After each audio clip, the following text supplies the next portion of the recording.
The morning mist clung to the Afghan mountains like a shroud, masking the deadly game being played across the valley. Commander Jake Hawk Morrison crouched behind a rocky outcrop, his weathered hands gripping binoculars as he surveyed the terrain below. 20 years of Navy SEAL operations had taught him to read landscapes like others read books, but today something felt different. The usual chatter in his earpiece had gone silent, replaced by an eerie calm that made his skin crawl. "Alpha Team report," he whispered into his radio, eyes never leaving the opposite ridge where intelligence suggested enemy positions were nested like wasps in a hive. "Movement at 2 o'clock, sir," came the response from Petty Officer Rodriguez. "Looks like they're setting up for something big." Morrison shifted his position, the familiar weight of his gear a comfort against the unknown. The mission was supposed to be routine reconnaissance, gathering intel on Taliban supply routes through this particular valley. But routine had a way of becoming complicated in these mountains, where every shadow could hide death and every silence could mean an ambush. The valley stretched before them like a green carpet, deceptively peaceful in the early light. Terraced fields carved into the hillsides spoke of centuries of farming, while a narrow river wound through the bottom like a silver snake. It was the kind of place that would have been beautiful under different circumstances, the kind of place where families might picnic on weekends in a world without war. "Sir, we've got eyes on the target compound," whispered Sergeant Chen through the comm. "Approximately 800 meters southwest of our position. I count at least 12 tangos, possibly more, inside the structures." Morrison nodded, though Chen couldn't see him. The compound sat like a fortress on a natural shelf of rock, its mud brick walls blending seamlessly with the mountainside. Intelligence reports suggested it was a weapons cache and planning center for regional Taliban operations. Their job was to observe and report, nothing more. The actual raid would come later, with a much larger force and better planning. But as Morrison watched through his scope, something caught his attention. A figure moved differently from the others, more purposeful, more controlled. While the other insurgents seemed to mill about in their typical patterns, this one moved with military precision. Morrison felt his pulse quicken. This wasn't just another Taliban fighter. "Rodriguez, you seeing this?" he murmured, tracking the figure as it disappeared behind a building.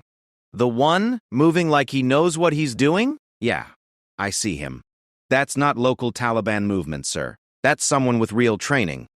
The implications hit Morrison like a physical blow. Foreign fighters in this region usually meant one thing: high-value targets, the kind of people who planned bombings in major cities, who coordinated attacks across multiple countries, who had blood on their hands from operations spanning continents. This simple reconnaissance mission had just become something much more significant. Hours passed like minutes as the team maintained their positions, documenting movement patterns and identifying key individuals. The sun climbed higher, burning away the morning mist and revealing the valley in stark detail. Morrison could see farmers working fields in the distance, completely unaware that their quiet valley had become a battlefield where two very different worlds collided. "Alpha Leader, this is Overwatch," crackled a new voice in his earpiece. Morrison didn't recognize the call sign, but the authority in the tone was unmistakable. "We have additional intelligence suggesting immediate action may be required." Additional intelligence usually meant someone higher up the chain had decided their quiet observation mission wasn't so quiet anymore. "Overwatch. Alpha Leader. What's the nature of this intelligence? Be advised, we have assets in position to provide precision fire support if required. Stand by for further instructions." Morrison's training kicked in as he mentally cataloged possible support elements. Apache helicopters would have announced themselves by now. Artillery would need significant setup time they didn't have.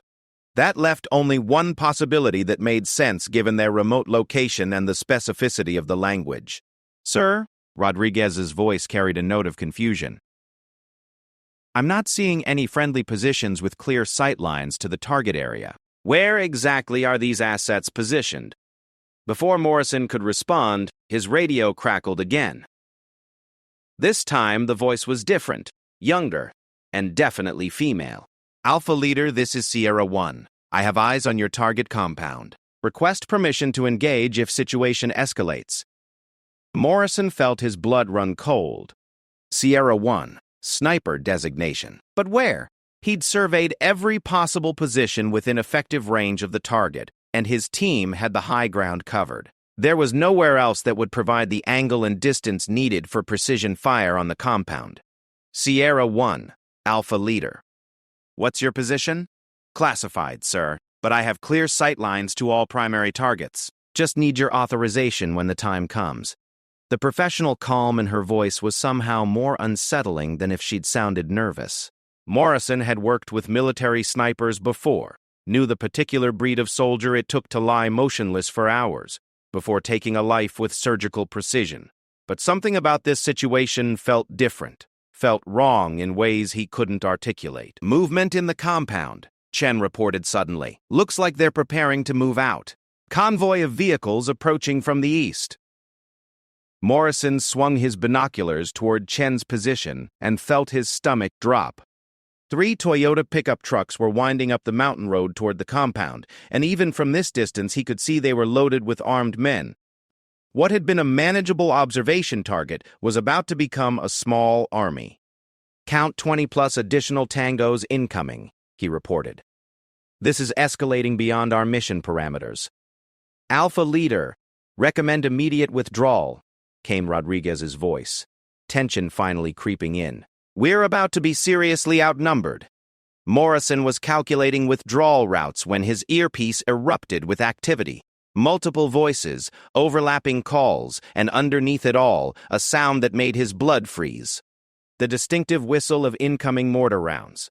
Take cover, he shouted, but the words were lost in the explosion that erupted 50 meters to their left. Dirt and shrapnel filled the air as Morrison pressed himself against the rocks, his mind racing through options that were disappearing by the second. The Taliban had somehow spotted their position. What should have been a simple observation mission had become a firefight, and they were trapped on the mountainside with nowhere to run. As another mortar round exploded nearby, Morrison realized their only hope lay with the mysterious sniper who claimed to have them covered. Sierra 1 Alpha Leader, he shouted into his radio over the sound of automatic weapons fire erupting from the compound. We need that fire support now.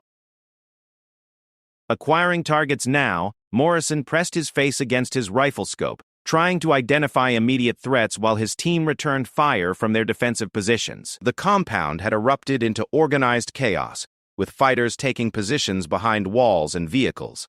But one figure caught his attention, moving with the same controlled precision he'd noticed earlier. The man was clearly in command, directing fire and positioning his fighters with military efficiency.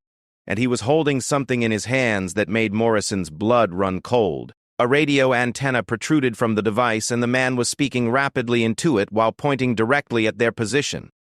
"He's calling in more support," Morrison muttered, then keyed his radio. Sierra 1 priority target.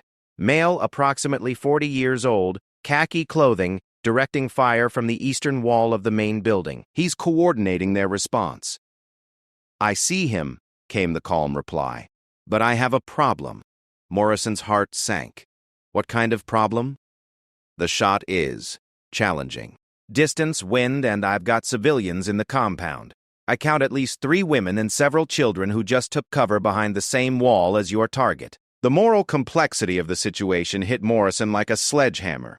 Rules of engagement were clear about civilian casualties, but they were also clear about the right to self-defense when under fire. As another mortar round impacted nearby, he realized they were running out of time for ethical debates.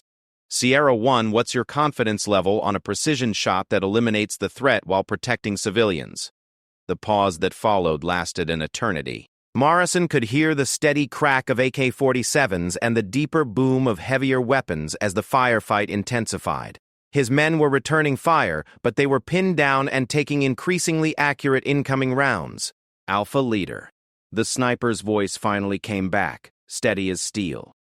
"I can make the shot. But you need to understand something. The distance and conditions mean I get one chance. If I miss, or if the situation changes while the round is in flight, we're all in serious trouble."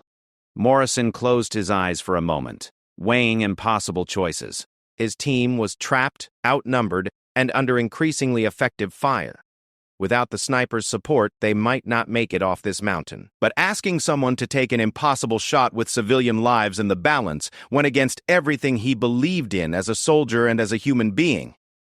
"What's the distance?" he asked, though he wasn't sure he wanted to know the answer. Another pause then. 3,247 meters. Morrison's world stopped. Over 2 miles. Invariable mountain winds. With civilians at risk. It was the kind of shot that existed only in legends and Hollywood movies. No one made shots like that in real combat conditions. "That's impossible," he breathed into his radio. "Sir, with respect, you asked what I could do, not what was easy." The confidence in her voice was absolute, professional, and somehow terrifying. Morrison had worked with the best snipers the military had to offer, men who could thread needles at distances that defied belief. But over 2 miles, in combat conditions, with lives hanging in the balance? "Alpha leader, we need a decision," Rodriguez called out. "They're flanking us from the south. We've got maybe 10 minutes before they overrun our position." Morrison looked through his scope again, watching as the Taliban commander continued to coordinate the attack that would likely kill them all. The man was good, probably former military himself, and he was using the terrain and his superior numbers with devastating effectiveness.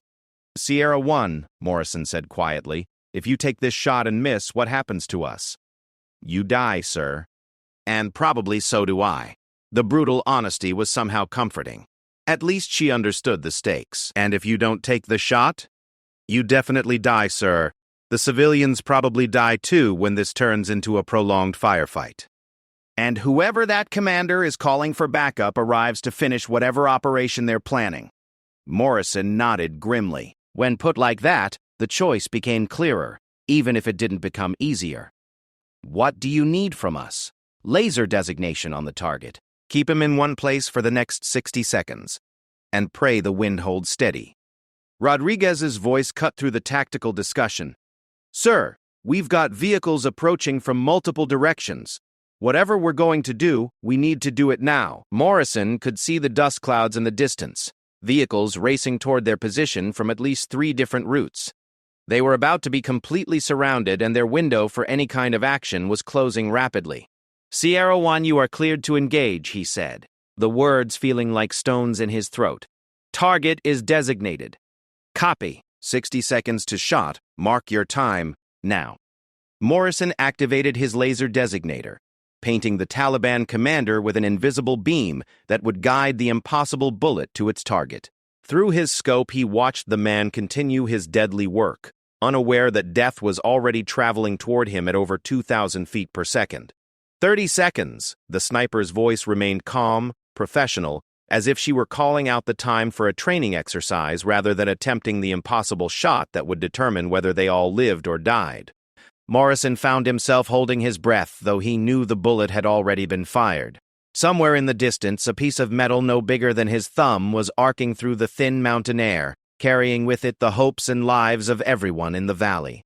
The Taliban commander raised his radio to his mouth one final time, and Morrison realized with crystal clarity that the next few seconds would determine not just the outcome of this battle, but potentially the success or failure of operations that could save or cost hundreds of lives across the region. Impact in 5, 4, 3, 2. The sound that echoed through the valley wasn't the sharp crack of a rifle shot. It was something else entirely. Something that would haunt Morrison's dreams for years to come and change everything he thought he knew about the limits of human capability and the cost of war. Plus, the silence that followed was more deafening than any explosion Morrison had ever experienced.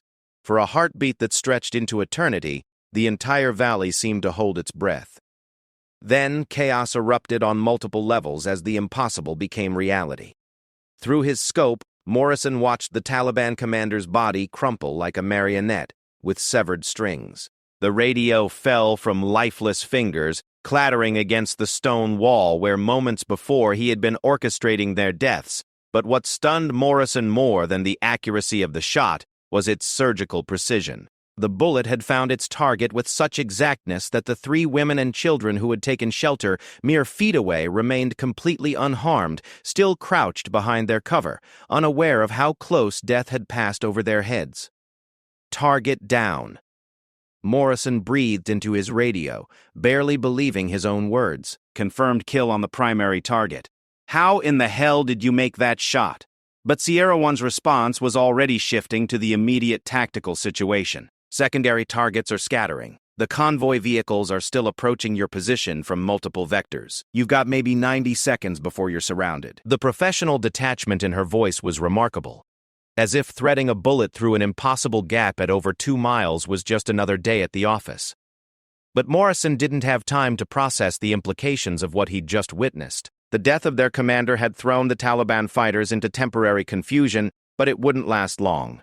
"Alpha Team, prepare for immediate extraction," Morrison ordered, his training taking over from his amazement. "Bounding Overwatch, we're moving to secondary rally point." "Sir," Rodriguez called out, "the southern approach is still compromised. We've got at least a dozen tangos moving up that ridge," Morrison cursed under his breath. Their planned escape route was blocked, and the longer they stayed in position, the more likely it became that the Taliban would reorganize and complete their encirclement. They needed another miracle, and he was beginning to suspect that their mysterious sniper might be capable of providing it. "Sierra 1, we need clearance on our southern flank. Multiple targets moving up the ridge toward our position. I see them. Stand by." What followed was a masterclass in precision shooting that Morrison would later struggle to describe to intelligence debriefers. Working from an impossible distance, the sniper began systematically eliminating threats with shots that defied every principle of ballistics Morrison thought he understood. Each report echoed through the valley like thunder, followed by the sight of another enemy fighter dropping as if struck by the hand of an invisible god. But it wasn't just the accuracy that amazed Morrison. It was the tactical intelligence behind each shot. The sniper wasn't simply picking off targets at random. She was eliminating specific individuals whose loss would maximize confusion and minimize the Taliban's ability to coordinate their response. A radio operator here, a squad leader there, someone carrying what looked like a mortar tube in the distance. "How many rounds do you have?" Morrison asked as his team began their tactical withdrawal under the cover of the impossible long-range fire. "Enough," came the cryptic response. "But we need to discuss extraction. My position will be compromised soon, and I can't maintain this level of precision support indefinitely." Morrison was processing this information when Chen's voice cut through the tactical chatter. "Sir, we've got a bigger problem. I'm seeing more dust clouds on the horizon. Looks like whoever that commander was calling has friends incoming."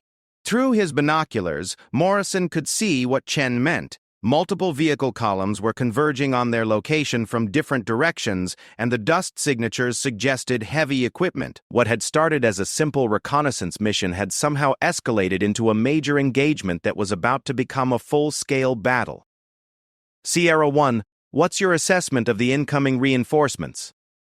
There was a pause before the sniper responded, and when she did, Morrison detected the first note of concern in her otherwise professional demeanor. "Alpha Leader, I count 3 separate columns totaling approximately 40 vehicles. Mixed technical trucks, some heavier equipment I can't identify at this distance. ETA to your position is roughly 15 minutes. Morrison felt the walls closing in. Even with the sniper's impossible accuracy, they couldn't hold off a force that size. And if those vehicles contained the kind of heavy weapons typical of Taliban operations in this region, their rocky defensive position would become a death trap in short order.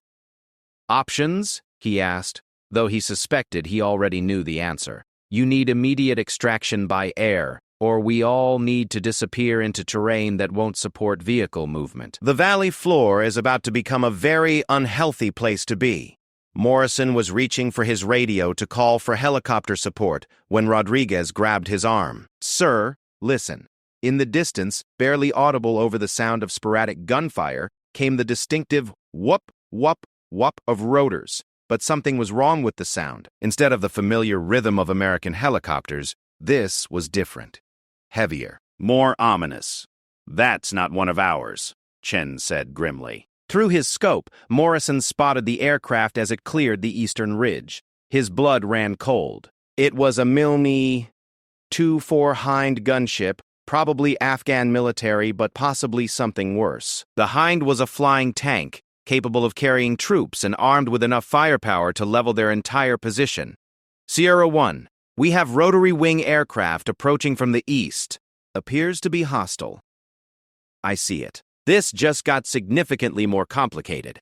Morrison watched in fascination and horror as the gunship began a wide circle of the valley, clearly searching for their position. The pilot was good, staying high enough to avoid small arms fire while low enough to identify targets on the ground. It was a professional approach that suggested military training rather than insurgent improvisation.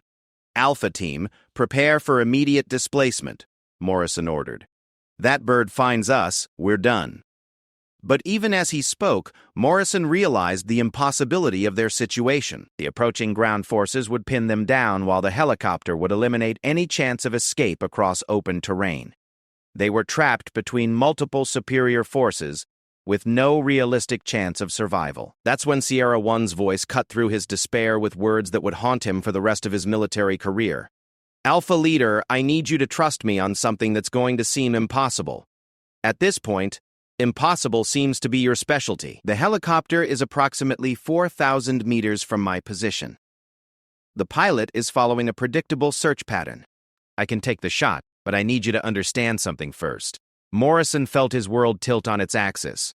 4,000 meters against a moving aircraft with a rifle. It was beyond impossible. It was insane. Explain. The round will have a flight time of approximately 8 seconds. The pilot will have no warning, no evasive action, nothing. If I time it correctly, I can put a bullet through the cockpit window and end this problem. And if you time it incorrectly, the helicopter will identify your position, call in the exact coordinates to the ground forces, and systematically eliminate your entire team with guided missiles. Morrison closed his eyes. Another impossible choice. Another moment where the line between heroism and suicide became invisible. But as he watched the Hind continue its deadly spiral, he realized they were already dead, if nothing changed. What do you need from us? Absolute stillness for 10 seconds. No movement, no radio chatter, nothing that might change the helicopter's flight path. And Alpha Leader, yes? When I take this shot, the sound will echo through the valley in a way that will reveal my approximate position to anyone listening. After this, I'm compromised. We all are. Morrison understood the implication. She was sacrificing her concealed position, her tactical advantage, and probably her life to save his team. It was the kind of decision that defined the difference between soldiers and warriors, between following orders and taking responsibility for the lives of others. Sierra One, you are authorized to engage the aircraft. All Alpha Team elements freeze in place, no movement until further notice. The next 10 seconds passed like hours. Morrison pressed himself against the rocks, forcing his breathing to remain steady while his heart hammered against his ribs. Through his scope, he watched the Hind complete another arc of its search pattern. The pilot's attention focused on the ground below where he knew American soldiers were hiding. Shot fired, came the calm voice through his earpiece. Morrison found himself involuntarily counting. 1 Mississippi, 2 Mississippi, 3 Mississippi. The helicopter continued its steady flight, the pilot unaware that death was racing toward him at supersonic speed. 4 Mississippi, 5 Mississippi, 6 Mississippi. The Hind's flight path remained steady, predictable, exactly as Sierra One had calculated. 7 Mississippi, 8 Mississippi.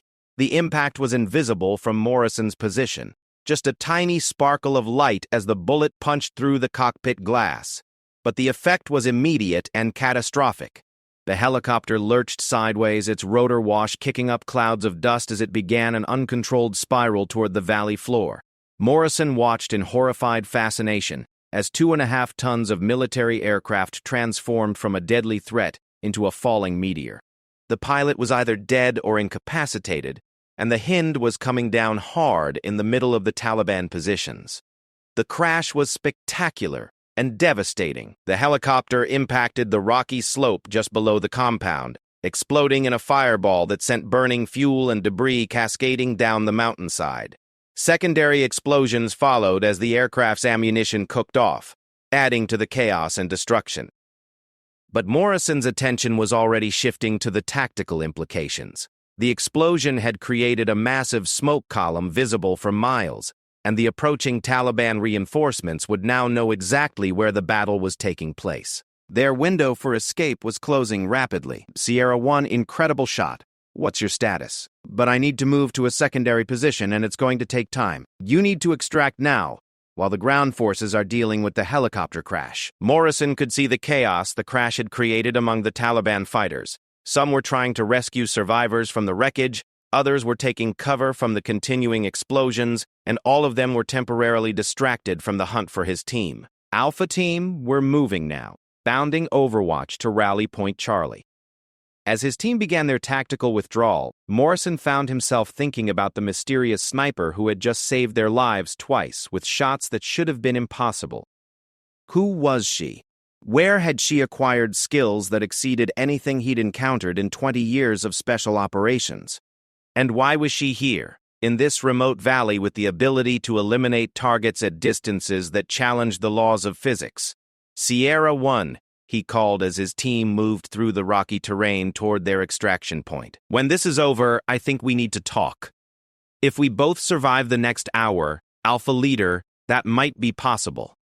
The professional detachment was still there, but Morrison detected something else in her voice now. Fatigue, maybe. Or the recognition that her impossible skills had just painted a target on her back that would be visible to every enemy in the region. As they reached the rally point and Morrison called for immediate helicopter extraction, he looked back toward the burning wreckage in the valley below. Somewhere in these mountains was a sniper capable of feats that redefined what he thought possible in modern warfare. And judging by the sound of approaching vehicles, a lot of very angry people were about to start looking for her. The rescue helicopter's rotors were just becoming audible in the distance when Sierra 1's voice came through his earpiece one final time. Alpha Leader, you need to know something.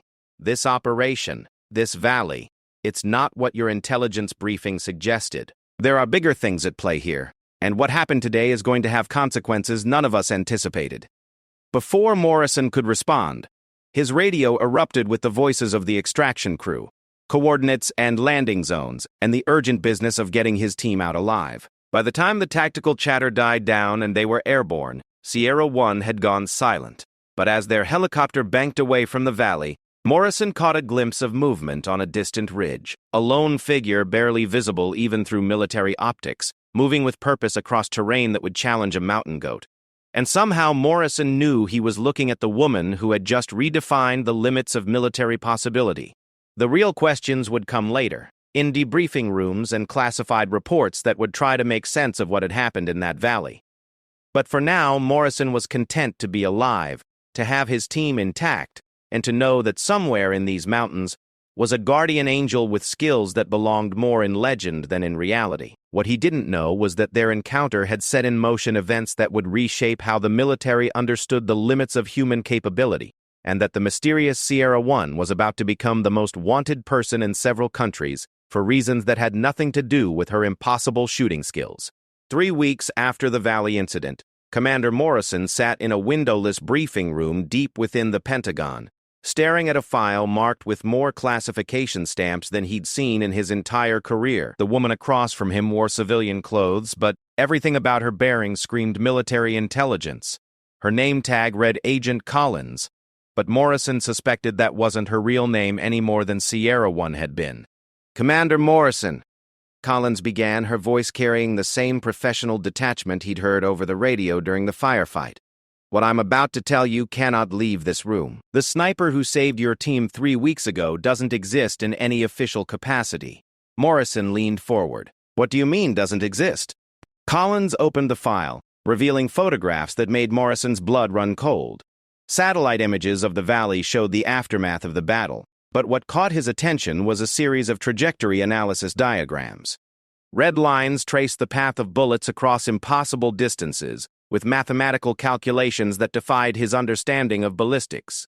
"The woman you knew as Sierra 1 is Staff Sergeant Elena Vasquez, formerly of the 75th Ranger Regiment. She was declared killed in action 14 months ago during a classified operation in Syria." Morrison felt the world shift beneath him. If she's dead, then who saved my team? That's where this gets complicated, Commander. Elena Vasquez did die in Syria, officially. But 3 days before her supposed death, she uncovered intelligence about a network of arms dealers selling American weapons to terrorist organizations. When she tried to report it through proper channels, she discovered the network included officers in her own chain of command. Collins pulled out another photograph, this one showing a young woman in army dress uniform. Elena Vasquez had kind eyes and an easy smile that seemed completely at odds with the deadly precision Morrison had witnessed in the mountains. She faked her own death to protect the evidence she'd gathered, and she's been operating as a ghost for over a year, systematically eliminating key figures in the arms-dealing network. What you witnessed in Afghanistan was her tracking down the regional coordinator for weapons shipments to Taliban forces. Morrison stared at the photograph, trying to reconcile the smiling soldier with the voice that had guided impossible bullets across miles of mountain air. The Taliban commander we were observing? Colonel Dmitry Petrov, formerly of Russian Spetsnaz, recently of whoever paid him enough. He was coordinating the sale of advanced American weapons systems to insurgent forces across 3 countries. Elena had been hunting him for 8 months. The pieces began falling into place in Morrison's mind. The Taliban commander's military precision, his ability to coordinate complex operations, the foreign fighter training that had seemed so out of place among local insurgents. He'd been watching a professional soldier operating in hostile territory just like his own team. So the shots she made, taking out Petrov and the helicopter, those were planned assassinations? Collins nodded grimly. Elena has been perfecting her long-range shooting techniques for over a year, using stolen or improvised equipment while staying completely off the grid. What you witnessed was the culmination of months of practice, preparation, and an almost superhuman dedication to her mission. Morrison thought back to the impossible precision, the tactical intelligence behind each shot selection, the way she'd seemed to understand the entire battlefield from a position miles away. How is someone capable of shots like that not in our sniper programs? She was commander. Elena Vasquez held the unofficial record for longest confirmed kill in the Rangers. But what makes her truly exceptional isn't just her shooting ability. It's her mathematical mind.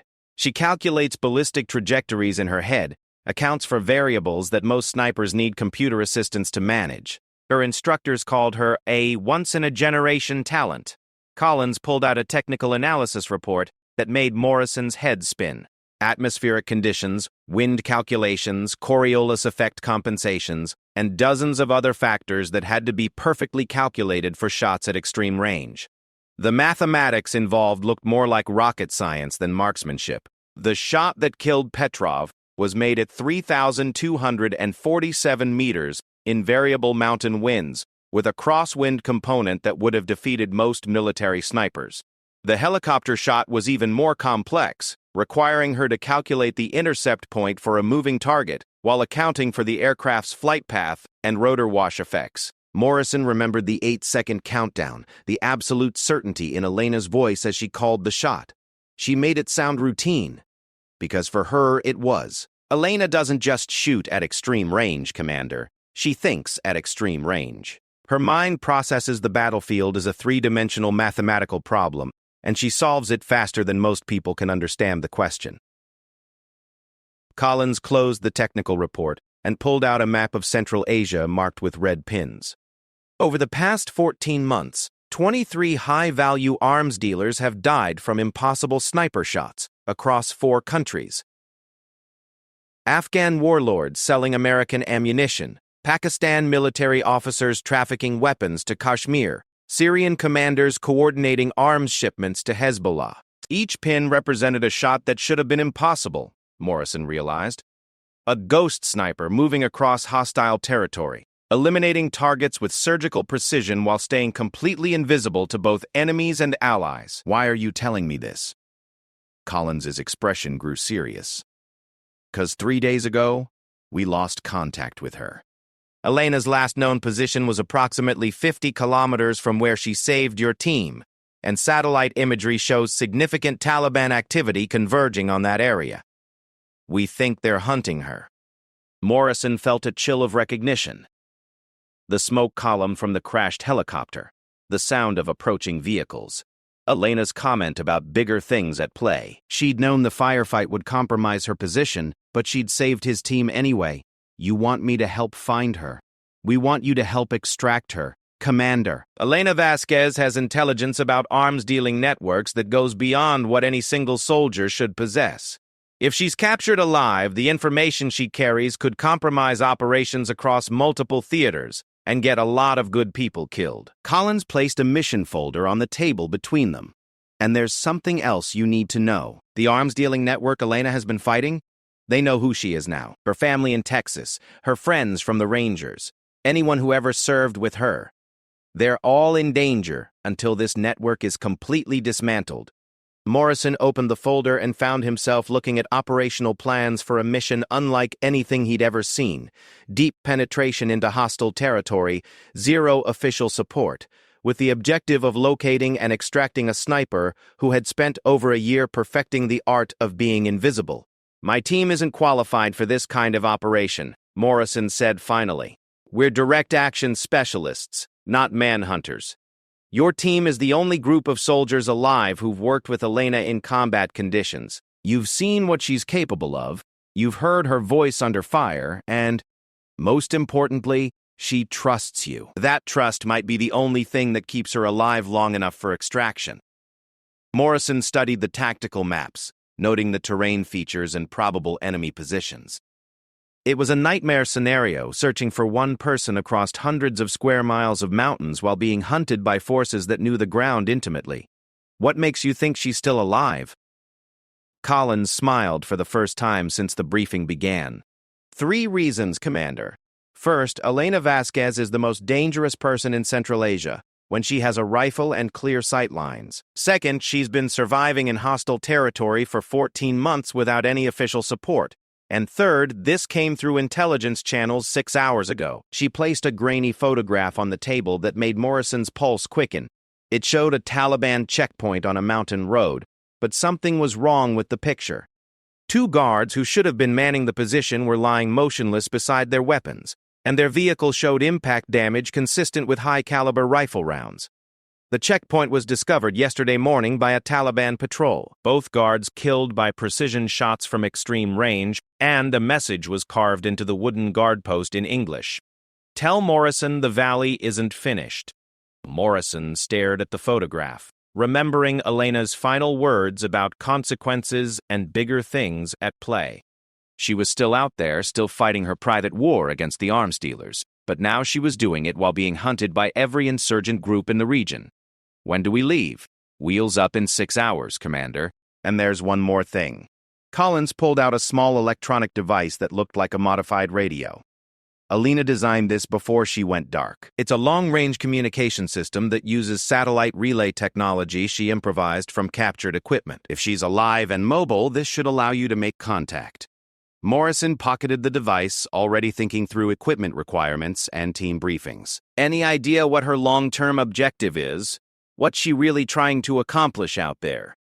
Collins gathered the files and photographs, her expression growing distant. Elena Vasquez discovered that American weapons were being sold to terrorists by people wearing American uniforms. She lost her identity, her career, and her life as she knew it to expose that betrayal. "I think her objective is simple, Commander."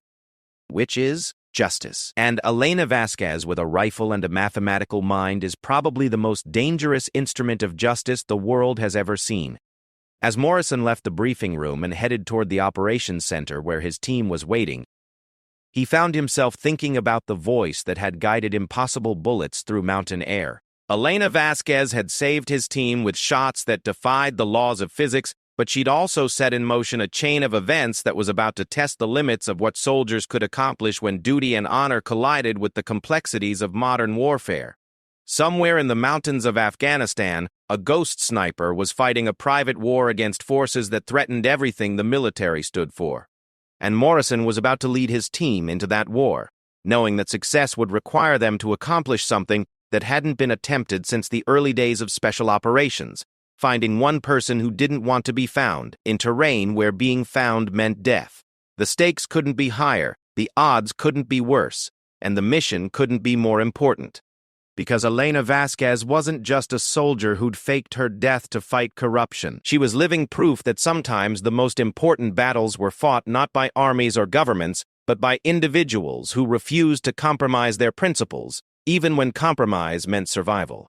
As Morrison briefed his team on their new mission, he realized that they were about to discover what it meant to serve alongside someone who had redefined the limits of military capability and personal sacrifice. The question wasn't whether they could find Elena Vasquez. The question was whether they could survive what they would learn about warfare, justice, and the true cost of protecting the values they'd sworn to defend. In the mountains of Afghanistan, a ghost sniper waited, her rifle ready, her mathematical mind calculating trajectories across impossible distances, fighting a war that would determine whether corruption or courage would define the future of military honor. And Commander Morrison was about to find out what it meant to serve alongside a legend who had chosen duty over survival, mission over safety, and justice over the easy path of looking the other way.